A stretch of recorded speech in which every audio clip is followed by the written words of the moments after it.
Good morning, everyone, or good afternoon, or good evening, or wherever you're at, whatever time it is.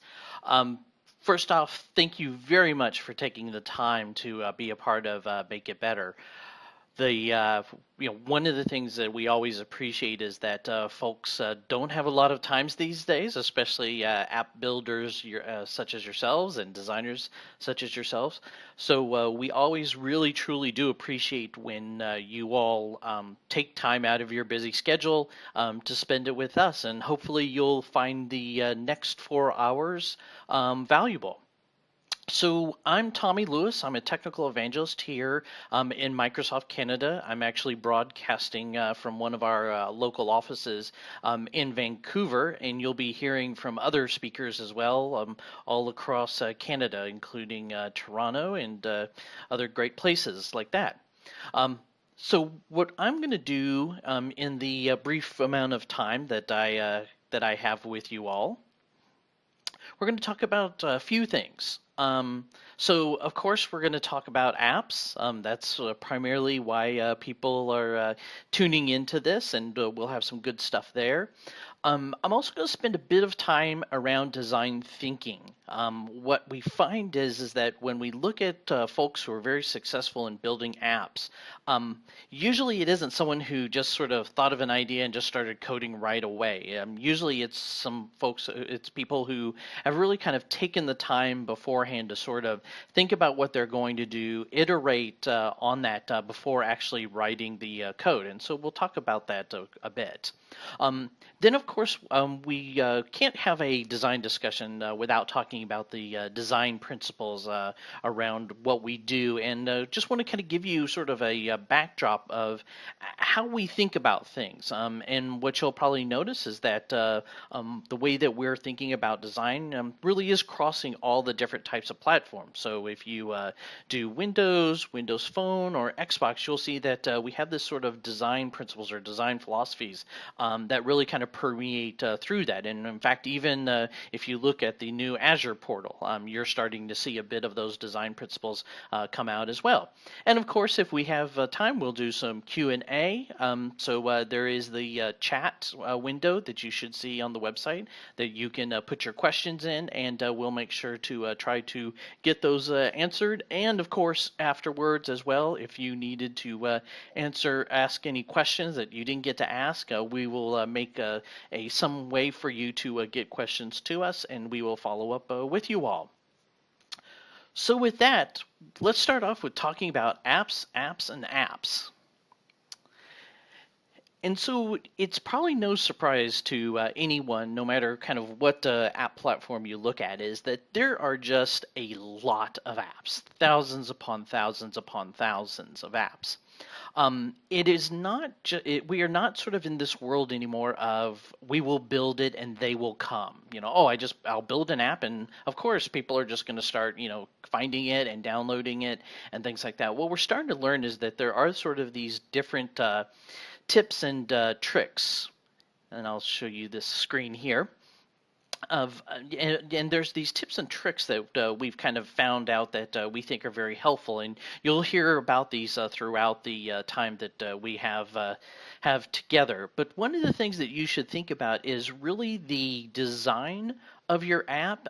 It really stands out when it comes to people looking at apps. Our studies show that when people are sort of evaluating an app, so for example, if you go to the Windows 8 store today, you type in search on weather, you're going to get over 250 weather apps. So as you can imagine, it's not a matter of someone going through each and every one of them and reading feature lists and things like that. A lot of times what they're going to do is they're going to simply look at, what does the app look like? What do the different screenshots look like? What do the screenshots show me?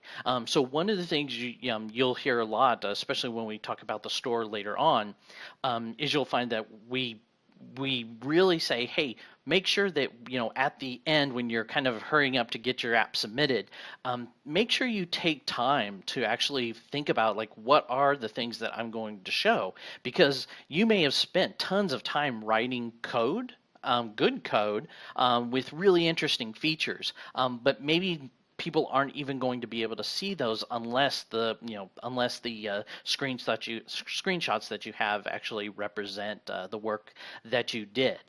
So I always tell people, as much as you think about the code and performance and things like that, you should also make sure that you're thinking about how am I presenting my app in the best light, especially when there are so many different apps vying for people's attention.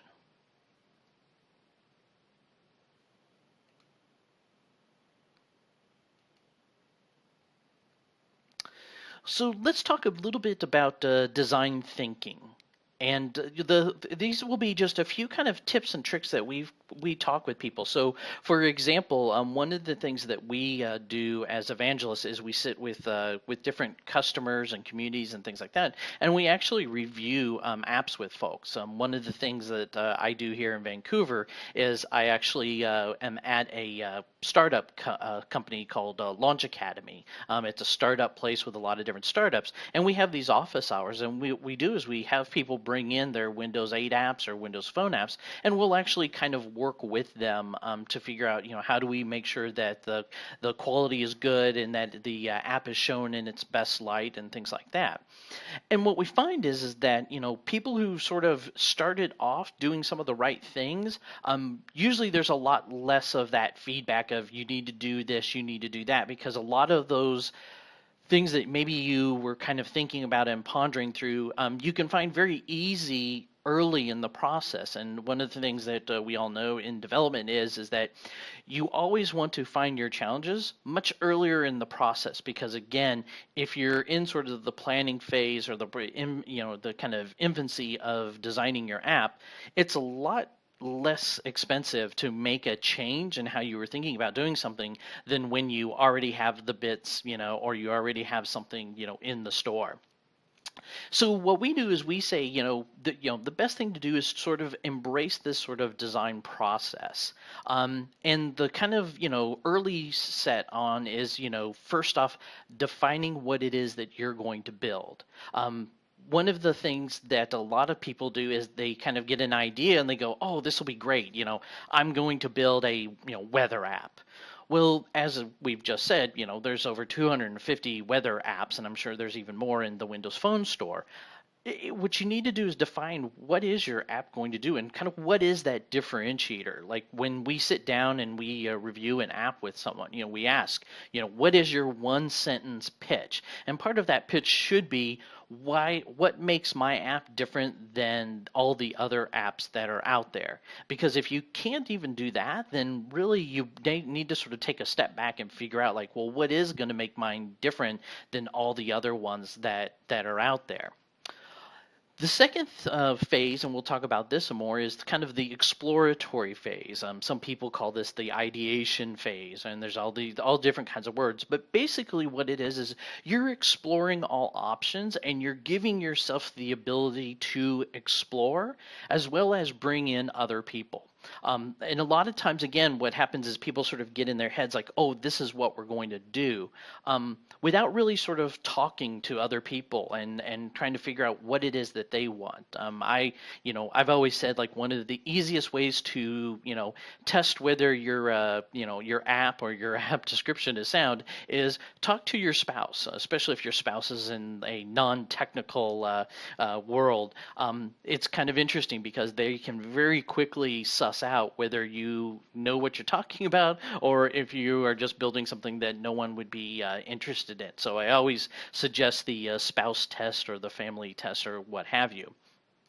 Then what you'll want to do is you'll want to build these visual concepts, and we'll talk about that a bit more. Then from there, you'll sort of refine those concepts, and then of course when you finally commit to the visual concepts, then you'll go ahead and start actually building out the product and then putting out a release. And so this is sort of the process, but one of the things you'll notice is that before, as we were going through that, we weren't necessarily talking about code right away. Now that doesn't mean that we're going to have a waterfall model where every single thing is going to be absolutely done before we write any code, because if you are in a multi-person team, you might have some folks working on design, you might have some some folks who are working more directly on code and trying things out. But what should happen is all of those folks should work together. So it shouldn't be sort of a, hey, the designers design something, throw it over the wall, and then the engineers have to implement it. It should be something where they're both working together. So one of the things we always suggest is to come up with the user personas. This is very beneficial because sometimes what will happen is I will ask someone, and I'll say, hey, who are you building this app for? And they'll say, well, I'm building it for anyone. And I go, perfect. I said, I know a bunch of toddlers who would want to use your app. And then they say, whoa, no, it's not really for toddlers necessarily. It's for, and then, I'll say, okay, great. My 70-year-old grandmother, I think she would, love this kind of thing. Oh, well, no, it's really more for this. And so what we find out is that most of the time when people say it's for everyone, it truly isn't for everyone. Also, too, if your app is for everyone, then you are more than likely, I would say probably 90% of the time, going to find yourself in scope creep because you have no constraints as to who you're writing this app for. So what we always do is we say, make sure that you identify not only your users, but even take it that next step and create a concept of user persona. So here, for example, you can see that we have a persona for Anna, and we kind of, go through like what is the attitudes that Anna has, what is her personal life like, and these are really good because what again is it gets you to focus on who your app is going to be best for. Also, too, what you'll find is that when you get kind of past when you've got your app already in the store, you actually are able to use your user persona as a part of your marketing as well. So you can figure out like, hey, where do I need to tell people, that I have this app? Do I go to, teen sites? Do I go to mommy blogs? Do I go to game, communities? The good thing is that your user persona is something that you'll spend some time on it, but it really will kind of create those dividends as you keep going on. We also tell people, take time to explore and brainstorm. I think, again, what happens is a lot of times that we get excited and we built something and we just want to go in and start coding away, right? We just want to get something in the store as quick as possible. But the thing is that when you spend some time exploring and brainstorming and things like that, it really allows you to sort of think maybe even bigger than what you thought that you were going to do. Or you might find someone who has sort of a different perspective that can really sort of open up your app. It's not unusual at all when you brainstorm with friends or colleagues or what have you, that someone will sort of come up with something and you'll just be like, wow, I never really thought about that. And so I always, encourage people, talk to other folks. Now, you don't have to set up sort of a brainstorm and everyone needs to put on, black turtlenecks and things like that. It really can be just your friends, right? Saying, hey, do you mind if I grab a cup of coffee with you and talk to you about this thing that I'm doing? And I'd love to get your input and insight. It doesn't mean that you're going to take every single thing they say and implement it. But again, you might find that they have a need that maybe you didn't really think about or you didn't think was very much a priority. And in your minimum viable product that you build, you may be able to go, wow, they really had something interesting there. I'm going to maybe pivot a little bit more onto the needs that they had versus what I thought would just be sort of something that's cool. And a part of this brainstorming, should be wide open. What they always say that there's no bad ideas in brainstorming. Absolutely, you want to get different types of ideas because maybe it's something that you can't do for your first minimum viable product, but when you begin to kind of work on that second, version of it or an update, you can look back and say, oh, yeah, you know what? There was a couple of good things there that we weren't able to deal with because we were trying to get the first release out. And instead, now we can go back and, start implementing those. So don't be afraid to spend a little bit of time finding out, is there other things that maybe, are going to be more beneficial? Or maybe, even bring in, again, people who aren't, techies or aren't developers. Think about, again, if you're writing an app for someone, ask the people who, you think would use it. What do you need? What are the important things? And again, what you'll find is that even this little amount of time that you do, again, it's going to actually pay off huge, huge dividends in the end. So at this point, you have your concept, you understand how you're differentiated from others, you've gotten some really good feedback into your idea, and you're now at the point where you're like, okay, now I need to start fleshing out how I look at the app. And then we get to this concept of wireframing, where you're really basically drawing out how you think that the app will be visualized. This isn't meant to necessarily be a hey, this is the the high fidelity mock-ups, right? No, as you can see here, a lot of this is just handwritten, right? And that's actually not a bad thing, because again, what happens is that by actually doing this wireframing, or what I would prefer to call sketching, it allows you to kind of think through your ideas, right? For example, maybe you're thinking of, oh, I'm just going to have this kind of laundry list. And then when you look at it, you say, well, wow, it's really hard to differentiate what's important in this list from the other items that are in this list as well. And so I always suggest and recommend that, yes, take time, draw it out. And again, these don't have to be super fancy. These can be something that you do in a Moleskine or in a set of field notes, or, heck, it can even be on the back of printer paper. But if you are interested in, hey, I'd like something a bit more fancy when I draw, I actually recommend going to uistencils.com. There they have not only sort of these kind of these paper pads that have the sort of the outlines of a Windows Phone device or a Windows 8. They also do iOS and Android and different things. But they also even have these nice little metal stencils. And let me show this to you real quick. I'm going to switch cameras here back to me. And so they even have these metal stencils that you can buy, that again make it very easy for you to put in various glyphs and iconography, as well as getting sizing on pixels and things like that. So I recommend it, but again, if you are just interested in having the piece of paper that just kind of has the outline of a Windows Phone or a Windows 8 device, they actually have those to download for free as well, and you can print out your own.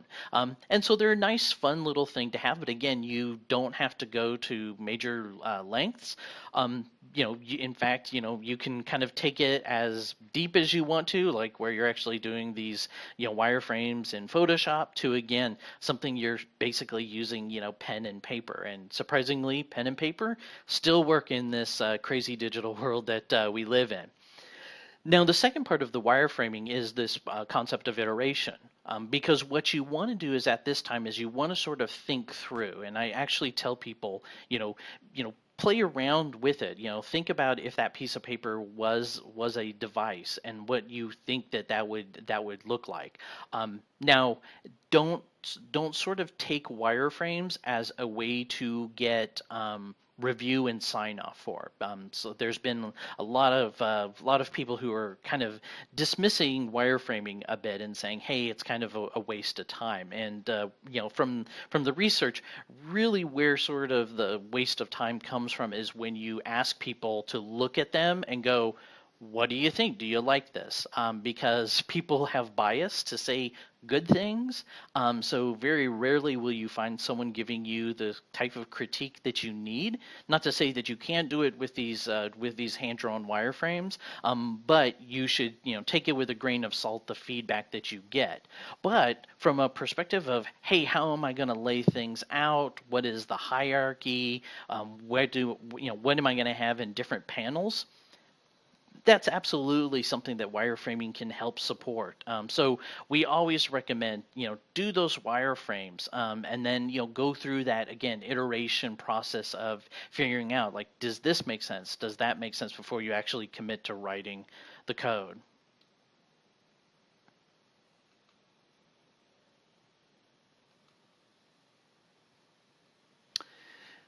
Then, once you've done that, you can actually begin sort of refining. And this is where you can actually start getting pretty digital now, where you can kind of create digital representations of what you think that it's going to look like. And some people, they say, hey, don't use Photoshop, just go ahead and build it directly, and that's fine. Whatever you feel that works the best for you. But what you do want to do is you want to be able to comfortably sort of refine and look at things in different ways. One of the things that we do is we actually have a product called Expression Design. It isn't in production anymore. We're not updating it, but it's a really good free tool if you are designing apps. And it's free, so you don't have to pay the hundreds upon hundreds of dollars for something that you really just want to sort of draw and kind of think things through visually. Also, too, it gives you a time to think about colors and what color palette you want to use, imagery, photography, what are the different types of interactions you can have on each of the pages. Do we have it look differently when we go from landscape mode to portrait mode? So like, for example, you can see here on this slide, at the end, we can actually look at this in a horizontal mode, and we actually get our golf scores versus the other information that we have when it's more appropriate in portrait mode. And so this is your time to sort of refine and finesse and figure things out. And then again, this is where you probably will be more willing to get direct feedback, because one of the things that I find is that in the wireframing phase, a lot of times people will say that looks good, and it's because they're busy, they don't have as deep enough time to think through it. What I find is when we get to this refine period, this is where you really start to see where people will come out, and you'll see the more visceral reactions to things, the color of green and things like that. And it's at this point too that you want to make sure that when you're getting feedback, that you're getting feedback that isn't just subjective or taste, right? So it can't be, I don't like that shade of green. I like more of a hunter green. That's not something you can really work with. It's so when you're looking for feedback, you might want to be very specific about the feedback that you're looking for, because there may be some stuff you can't change, right? Maybe like the client has said, hey, this is the color palette we use. Here's the images that we have to use. There may be some things that are very constrained. So one of the things I always like to do is when I'm asking for feedback is I'll really kind of keep the feedback as, hey, I'm looking at these 5 particular things that I'd love for you to look at. Of course, if you have something else, let me know. But really what I'm focused in on is these 5 things. And what you'll find is you'll get much better feedback based on that. So that's basically the design thinking that we do for apps. And again, this is a lot of times before you're even going to start writing code. And you may think, well, this is all just, I've already got this in my head. I took a shower this morning, and when I was in the shower, I figured all of this out. And that's fine if you think that's how you want to approach it. But we think that this is a good way to make sure that not only are you saving yourself from getting further down the road and kind of catching a design mistake, and having to spend more time fixing it later than finding out beforehand.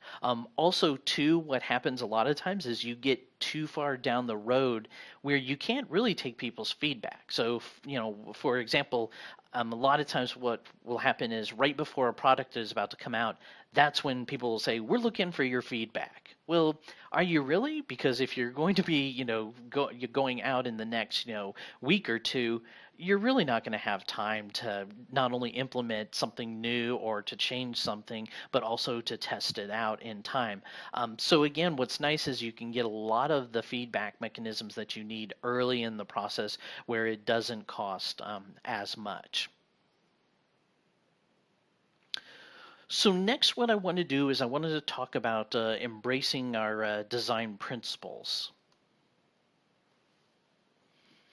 And so One of the things that's always a challenge is that when you're building apps, a lot of times the excitement of just getting the app done um, is what people are kind of striving for. Hey, I want to build an app real quickly. I want to get it in the store, because I think I have a great idea.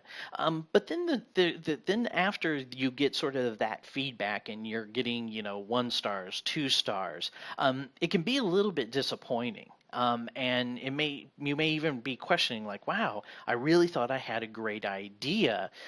Why didn't everybody else think that this idea was so great? And a lot of times where the breakdown happens is that you were such in a rush to get the app out that you really didn't sort of think of those sort of small things. Like how are things laid out? What are the things that people expect? Um, how how easy is it for me to cognitively find what it is that I'm looking for? So here, for example, if you see this, weather app, you can see a few things, right? Where it seems very textual, right? And then also too, like even the icons, sort of take away from the temperature, which is when you're looking at weather. Usually, you're looking at temperature. You're not looking at, hey, how sunny is that sun or how cloudy are those clouds. And we'll talk about that in more detail because you may decide that that's what makes your app different than everyone else's. But we'll talk about that some more. So Microsoft actually began putting together a set of design principles. And these design principles cross a lot of different types of platforms within Microsoft. So we use these when we think about Windows, when we think about Windows Phone, when we think about the Xbox. And what's nice about these principles is that you can actually take these principles and you can apply them to non-Microsoft things. So when I design for other platforms, I actually think about these 5 things as well because because I may be on a different platform or looking at a different thing, I'm still going to think about these. And in fact, even when I think about, hey, what am I doing, for a write up of a project that I'm going to do, I still think of these things and say, where do these fit? And that's the great thing about design principles is that they're not necessarily, these things that you only apply in one way. You can apply them in different ways. And the thing that I do want to say is that as you're thinking of design and design principles and how you design your app, don't think of these as edicts.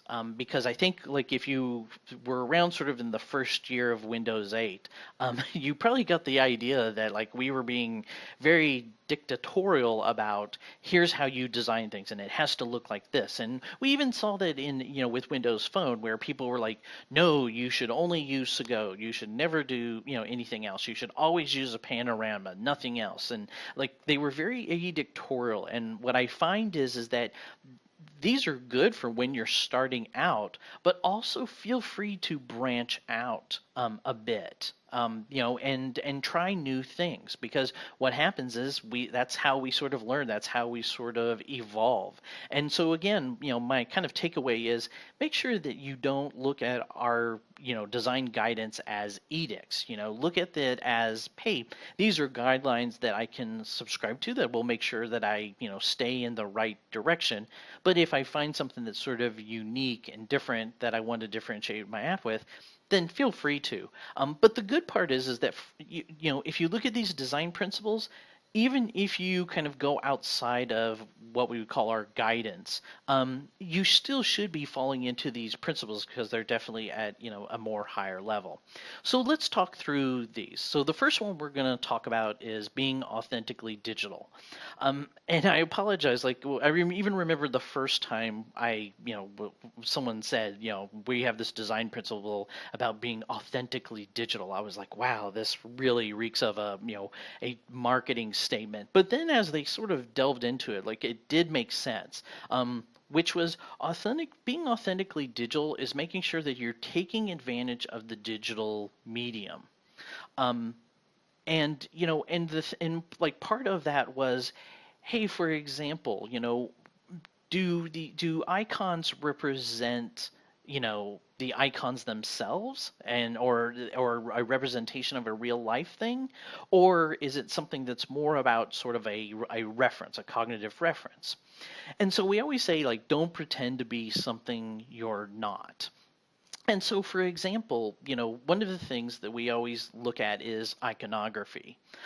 And over the years, icons have become this, very, art slash technical slash, visual thing that we spent a lot of time on. And I mean, I talk to iconographers, and it's amazing the amount of work that they did. But a lot of the time, what they were doing is they were spending most of their time on fidelity, right? Like, hey, we want this calculator to look and feel like a calculator. And you have to remember the reason why was because, back in the day, maybe I'm showing my age here, but back in the day when computers first came about, computers were very scary to people. I remember, I had a family member who they actually removed their delete key because they thought that if they accidentally pressed it, it would delete everything on their computer. And so you have to remember that there was a significant amount of change for a lot of people who were coming from a very analog world where a calculator was a calculator. And by the way, I was on the train last week, and a lady pulled out a 10 key, and I was just like so impressed by it, and I was like, wow, that's so artisanal way of doing accounting. But sorry to digress. But when you're thinking about iconography, we now know that people cognitively can understand that maybe I don't need to have a full high def version of a particular icon, but instead I can have iconographic representations. And so when we look at these, most people would notice that these are pretty much representative of what we saw: a calculator, document, calendar, and mail.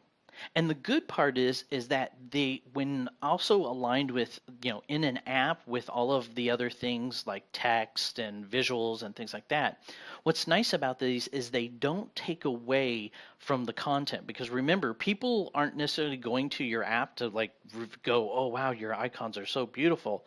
Really what they're trying to do is they're trying to get something done and get to the things that they care about. So things like iconography should represent something and be sort of wayfinders, but they really should be something that kind of draws the eye and draws people away from their content.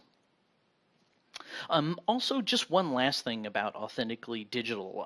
One of the things that comes up all the time is, oh, what you really mean is that this skeuomorphic way that we've been doing things is bad, and this kind of minimal iconographic way of doing things is much better.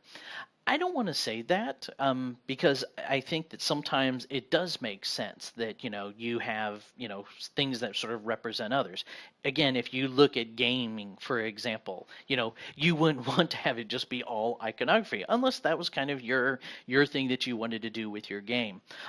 But it does make sense sometimes to have it skeuomorphic. Sometimes it makes more sense to have it flat.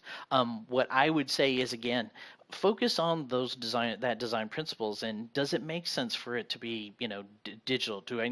Should I represent it in a skeuomorphic way, or should I represent it in a more iconographic way? And I think what you'll find is if you're doing it as a response to what your users need, you'll always end up making the right decision.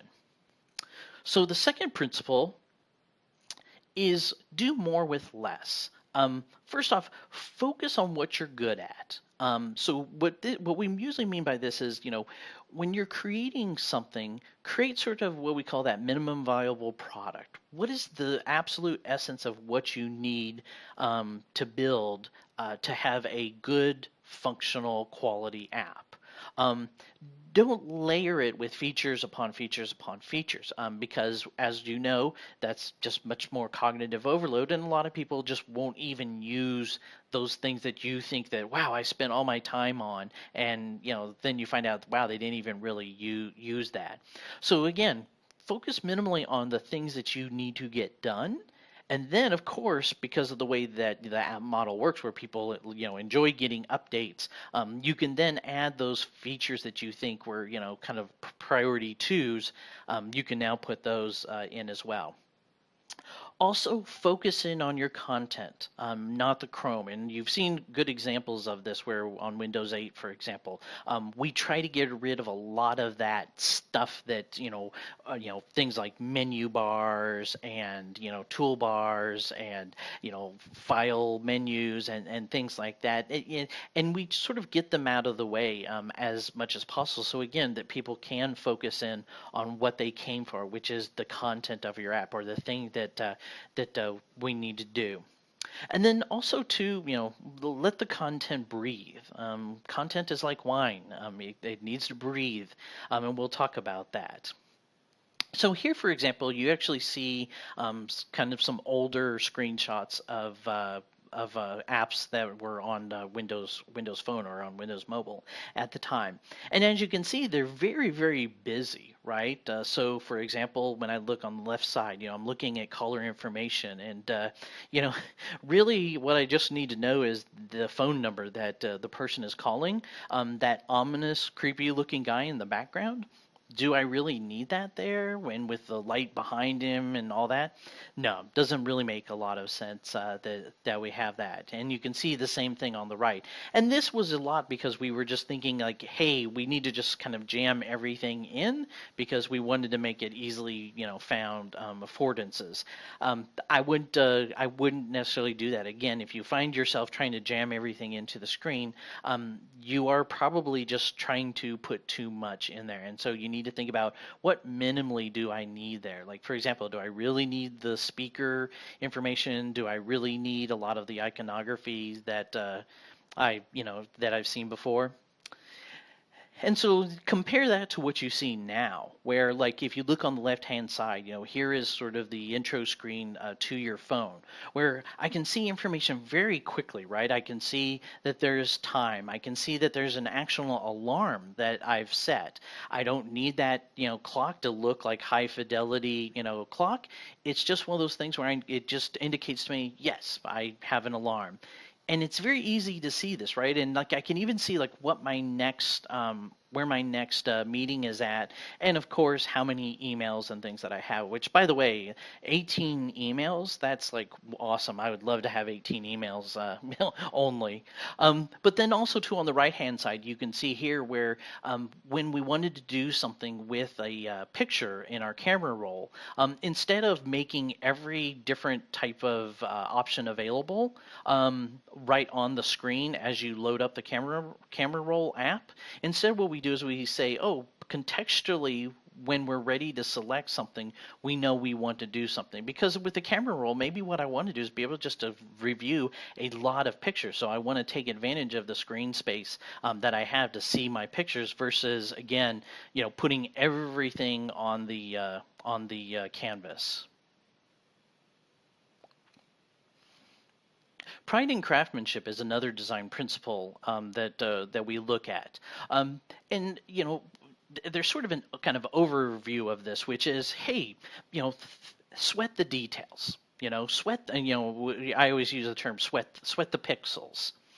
And really, what it just means is that details matter, right? Like people, when they love your app, they're looking at it every day. It's a part of their life, and you can't take you can't take that lightly, because this is people again who are taking time out of their day to really engage with something that you've built. And so you need to look at all of those little details that matter. So things like type weight, size, and how those things convey hierarchy and what's important and what's not. Also, how do we guide layout, and how do we align things to a grid? And again, like I said, the details matter. Sweat those pixels. So for example, you can see on the left side, that view is not bad necessarily because of the Comic Sans, although that does make it horrible. The interesting thing here is that if you were to look at the name of the app, the pivots, the name of the pivots, the actual content itself, you'll notice that there's not a lot of differentiation. So your eye really doesn't know where to go to. Your eye just sort of hits it and kind of tries to take in everything, right? Whereas if you look on the right side, one is you see that, wow, okay, weather, that's the name of the app, in San Francisco. here's the particular day. And you really get a sense very quickly what this is. In fact, I bet you if we change this to a different language altogether, let's say, whatever language you would like, we probably still would be able to figure out, oh, I bet that is a weather app. Whereas over on the left side, we probably still wouldn't be able to do that. Also, the thing too you'll notice is that we actually align our content onto a grid. And you may say, well, I try to line it up the best I can. You can't expect anything more from me. But what's interesting is that when you look at the way people think, people love structure. Even people who are unstructured, in a way, look for structure. We look for structure in our environments. And so what happens a lot of times is that, I've actually did this test with a friend one time where I showed them two things and of the exact same thing. The only thing I did was I changed the grid on it. One aligned to a grid, one didn't. And I said, what's the difference between these two? And they were like, I can't really figure out what the difference is. They just look different, and that one looks odd. And of course, they were pointing to the one that wasn't aligned to a grid. And that was very interesting. That just even a person who didn't have a design background, didn't understand grids and layouts and all that, could see that the thing with it, the app without the grid or the image without the grid actually looked off. They couldn't really explain it, but they just kind of knew it was off. So again, you want to make sure that you go in and you sweat those details. And so here, for example, if you see on the left-hand side, that messaging app now makes a whole lot more sense for us because we can see, oh, these are conversations we have as a part of the messaging app. I can even see that, oh, I have new ones because those are colored differently. Another design principle is the concept of being fast and fluid. And this is in turn of how responsive does my app feel? Is there motion as a part of the app? And it's kind of interesting because a lot of times what happens is we spend a lot of time making our app kind of look fun, right? But then people get annoyed very quickly, right? Because they're like, hey, I just want to bring up my app. I don't want it, flying in from the clouds and then, a bunch of light bursts happen and then my app shows up. Like that would be fun like the very first time, but then after that it would get annoying because again, people want to get to their app and do things. But also too, when you start designing in this kind of flat, design motif, what you'll find is that people do need animation and they do need, motion as to make it feel like it's interacting. Because again, remember, we're dealing with, digital things where, at the end of the day, we're tapping on glass. So we need that motion to kind of give us a sense of what's happening.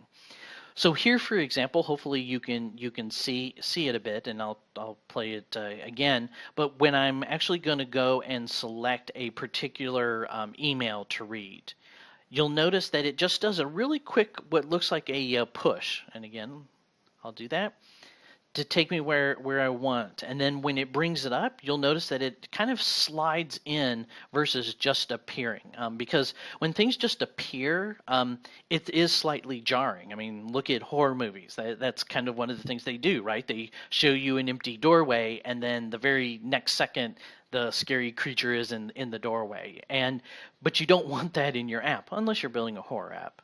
But you don't want that in your app. So you want to give people the ability to know that, hey, it responded to what I did, because people want to know that, hey, when I did something, it did react to the thing that I did. And I'm not having to second guess, hey, did it really do this or not? And that's when, of course, you have people who will start double tapping and triple tapping because they just didn't see anything happen. And maybe your app has to go get data off the server and, it's just doing its thing, but they had no idea that your app actually responded to what they wanted. The other thing you can do is you can actually use motion to kind of create really interesting, graphics. So, for example, in the one on the right, what it does is it tells you how much you've drank. and it uses that bottle filling as a way to do that. Um, Now, could you have maybe done it in a more flat way? Of course, you probably could. But it's kind of a really creative thing, and as you can imagine, with this kind of app, that's going to be stylistically acceptable to the user for it. And so there are times that you can use it again, very simple motion mechanics to kind of give your app some life and some kind of surprise and interest. The final design principle we'll talk about is win as one. And so what this really is about is taking advantage of the platform that you're on. As you can imagine, I mean, we've seen over the years of things where we could absolutely tell what it was written in, right? So we would be like, oh, this is a Java app because it looked like a Java app, right? No matter what platform you were on. I think if you if you go so far back to look at the Turbo Pascal days of Windows, you could look at an OK button and a cancel button, and you would know, oh yes, this was written with Pascal because of the look that it had, no matter what platform that it was on. So what we always say is you need to always take advantage of the platform.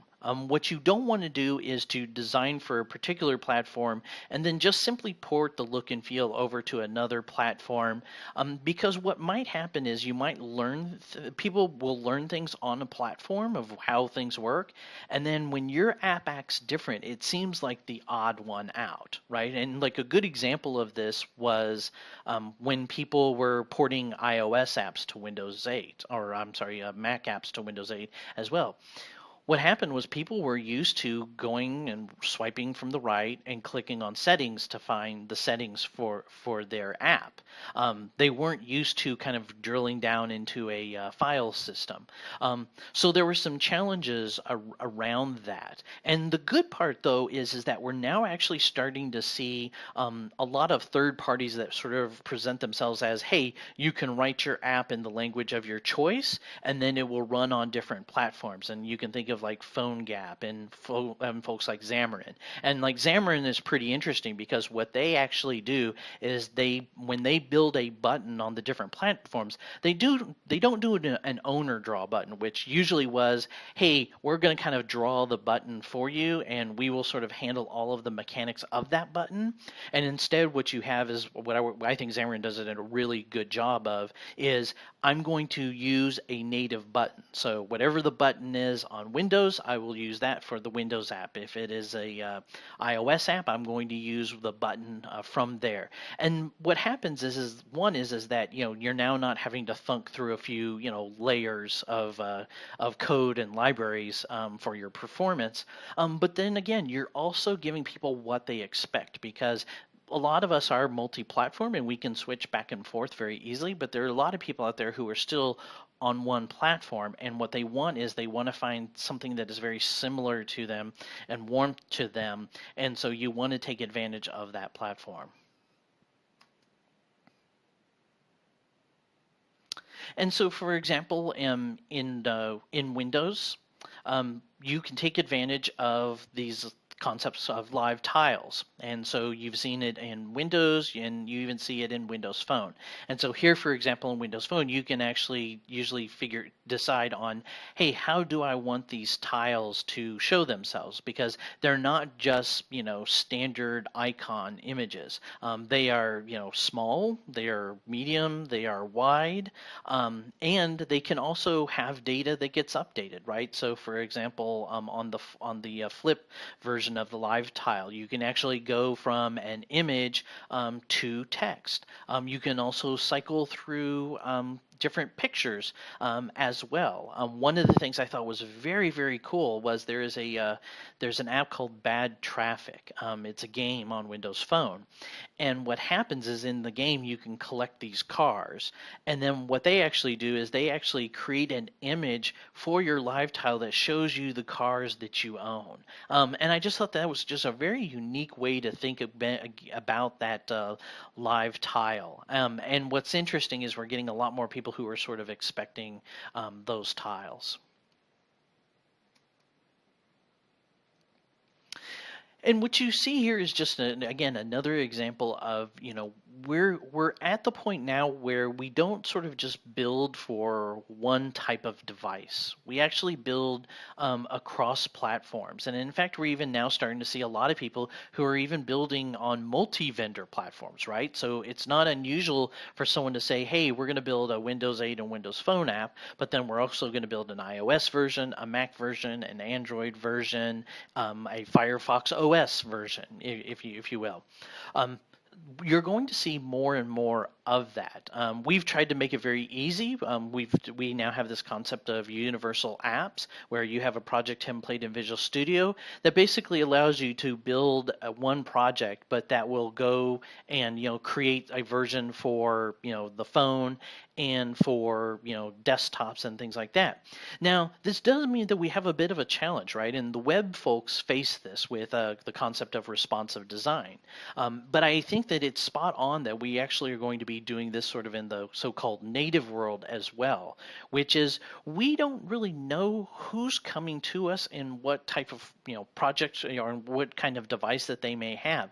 And so we need to think of our UIs as being somewhat fluid. Right? So I need to think about, hey, what if this person only has 320 pixels? What if they, have a huge screen? Maybe they're, 1900 by 2600 or what have you.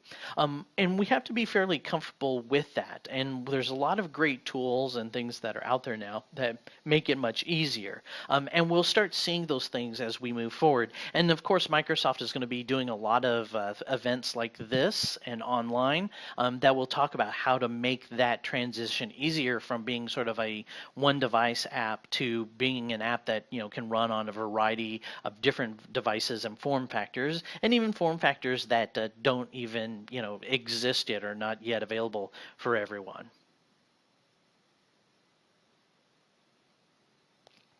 So let me tell you about a few resources. I talked a little bit about expression design. If you don't have a digital design tool like Photoshop or what have you, expression design is free. Like I said, we aren't working on expression design anymore, but it is a tool that you can absolutely use, and it has a lot of great feature sets into it. And again, the best thing is that it's absolutely free. You don't have to sign up for anything, what have you. It's just free. If you're interested in knowing more about the things that we are talking about and thinking about with design and design events that we have, please go to Microsoft Canada's website, Woot Studio, at wootstudio.ca. There's actually a little design button that you can click on there that just shows you the topics around design. Of course, check out the official design docs as well. There's a lot of good stuff there, and in fact, there's a bunch of templates that you can download. So if you want to, like look at all the different types of visual motion stuff that we have, you can look at examples of those. You can download templates and all kinds of good stuff.